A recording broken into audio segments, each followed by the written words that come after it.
Vous seriez le même. Rappelle-toi, Barbara. Toi, que vous ne connaissez pas.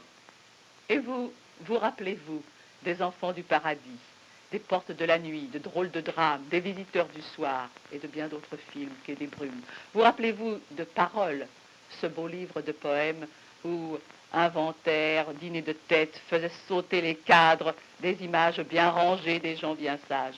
Tout cela est signé Jacques Prévert. Jacques Prévert, le poète, l'anarchiste, l'indépendant, tout ce que vous voulez. Jacques Prévert, vous êtes au Canada.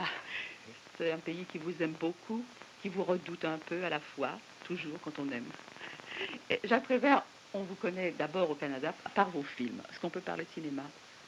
Je veux dire par là, quand vous avez fait ces films prestigieux qui font vraiment encore maintenant la gloire du cinéma français, quelle était l'atmosphère du cinéma? Est-ce que pour quelqu'un comme vous, un poète, c'était facile d'aborder les producteurs, par exemple? C'était facile et difficile, comme tout. Seulement, c'était une époque différente d'aujourd'hui. Je ne dis pas plus heureuse pour moi peut-être, à cause de l'âge. Mais c'est pas ça, c'est que c'était plus facile parce que le cinéma à cette époque jouissait du splendide privilège d'être presque encore entièrement méprisé par l'élite. Après, le cinéma a pris ses lettres de noblesse, ses lettres de cachet, si on peut dire, et puis ses prix. C'est-à-dire qu'à ce moment-là, vous travaillez avec un directeur, un metteur en scène, en toute liberté. Oui, autant qu'on puisse avoir la liberté dans un moyen d'expression. Mais il C'est semble le tout plus de même, fort. oui, mais vous en avez Parce eu que, de liberté. oui, on a eu beaucoup de liberté. Est-ce que vous pouvez nous parler d'un film dont tout le monde rêve chez nous, même si tout le monde ne l'a pas vu, Des Enfants du Paradis? Comment vous l'avez fait? La genèse, un petit peu, comment l'idée, comment tout ça s'est formé.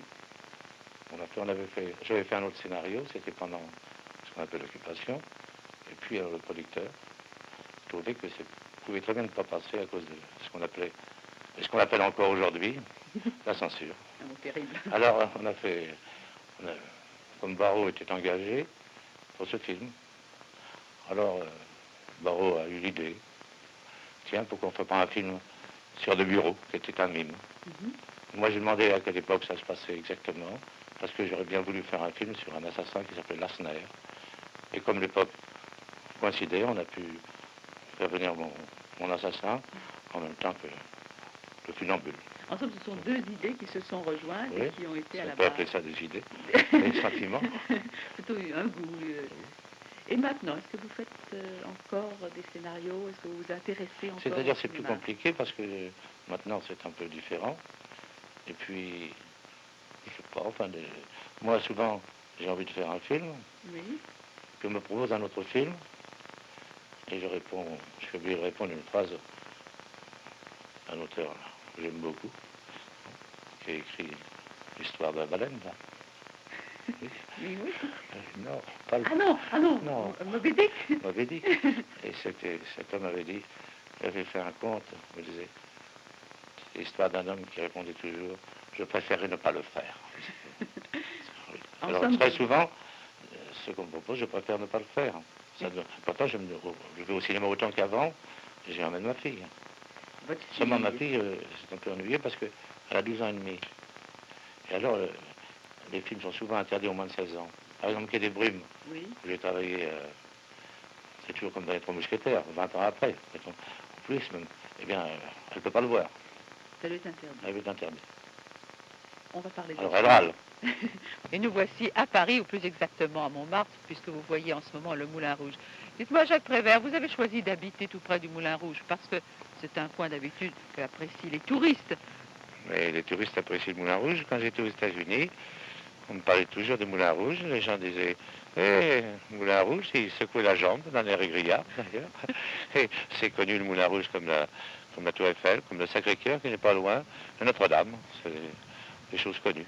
Et vous-même, vous n'êtes pas que parisien puisque vous avez voyagé. Et c'est rare un Français qui voyage. Vous connaissez New York, vous connaissez Londres aussi. Oui, je connais Londres, j'aime bien Londres. Vous êtes sensible Je au connais caractère de Londres, oui, à l'espèce de caractère un peu particulier de Londres. J'aime beaucoup de villes, mais j'aime beaucoup Londres. Et C'est une ville pas comme les autres. vous parlez l'anglais? Non, justement, je ne parle pas l'anglais. J'ai vécu longtemps aux États-Unis, puis je connais bien Londres. Mais c'est mieux de ne pas savoir la langue quand on veut visiter un pays, parce qu'au moins, on se perd.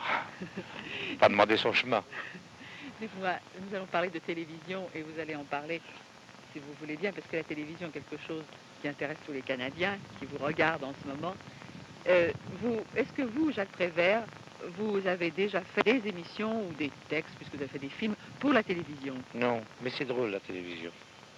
C'est une invention merveilleuse. Mais les gens ne sont pas émerveillés, c'est pourtant drôle. Ils s'habituent à la télévision. Mais c'est pas du tout comme le cinéma. À la télévision, on dit des milliers de gens vous regardent. Et moi, paraît-il, je regarde des milliers de gens.